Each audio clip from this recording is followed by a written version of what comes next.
request. Thank you very much, Mr. Speaker, and I congratulate the honourable member and gallant member for the Isle of Wight for securing the debate and for speaking in up so clearly for the defence of human freedom. And it's so important that you're in the chair, Mr. Deputy Speaker, as somebody who was sanctioned by China, and how appropriate that you are presiding over our debate today. And we know that this morning when we woke up to the dreadful scenes on our televisions, it was reminiscent of the 1945 period, with air raid sirens sounding in a European capital and the full-scale invasion of Ukraine by Russian troops, accompanied by chilling references to denazification by President Putin. And as a parent, and I'm sure all of us as parents in this chamber will be thinking of our own children, my own 19 and 27. If we were Russian or Ukrainian, they would be going off potentially to that terrible fate. Let's not forget what war is, because we talk about it quite a lot in far-flung places. It is the loss of limb. It can be the loss of life. It can be the loss of your mind. It can be the horror of war where women are raped. It can be the loss of a family member, a permanent disability. Let's not forget the price tag that President Putin is putting with his, as the chair of the Select Committee call it, his fantasy. It's the coloniser's fantasy that he owns another place which is not his, which does not belong to him. And I'm so pleased by the tone of the debate that we've been united in our response to the provocations and hostility on display by President Putin to date.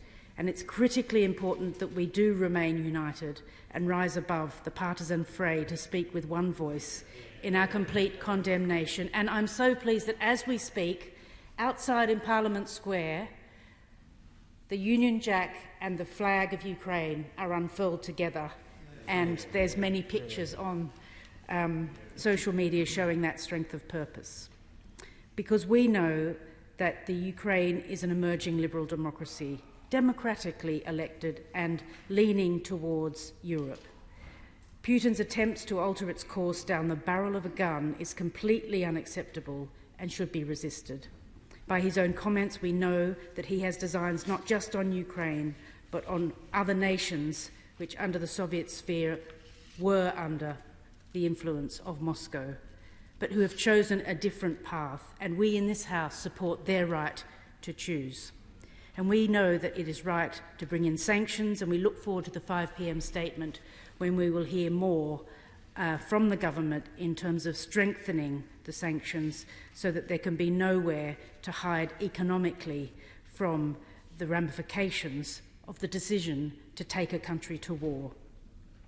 The situation we face today has ramifications beyond Ukraine, and with his invasion of Ukraine, President Putin has put Russia on a collision course with the international system that the world has relied on since the end of the Second World War. But many of the speeches today have touched on the possibility that we're heading into a new chapter. And not only are we seeing the battle for Ukraine, but the battle for liberal democracy itself. And we know even the member for Maidenhead said earlier on in the week in the House, a wider worldwide trend of authoritarian states are trying to impose their way of thinking on others, and she is right. Nations across the world be watching events in Ukraine with a sense of foreboding and anxiety. If the international community fails to hold President Putin to account and abandons Ukraine and her people to President Putin and his warped notions of historical revisionism, then the system which we rely on and we treasure and has largely kept the peace in Europe since 1945 will fall away. Now, the question of China, briefly, in my remaining minutes. We all know that in the China picture, and as the member for Bolton East pointed out, there are differences. We cannot assume that all autocracies are the same, a bit like dysfunctional families. They all have their different patterns. But we do know that President Xi is intent on controlling Taiwan in some form, and if President Putin can pull off his attempt to rewrite Europe's borders without serious consequences, then President Xi will feel emboldened to do as he sees fit, particularly as he comes perhaps beyond the further term that he seeks towards the end of this year, and we see an emboldened President Xi as he goes towards that third term.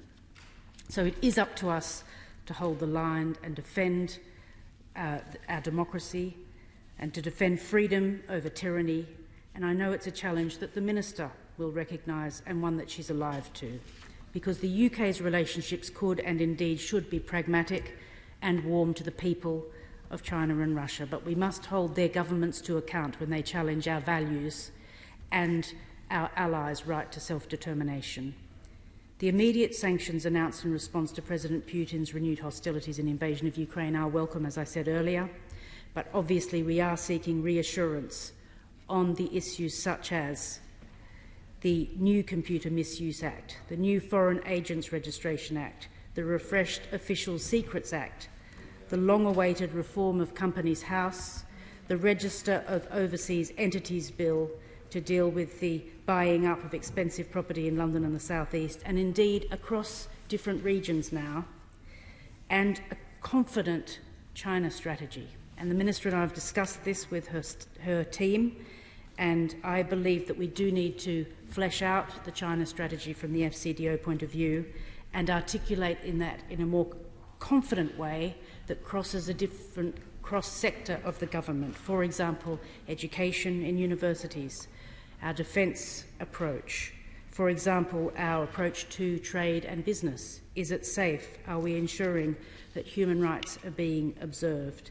We had an excellent speech by our member for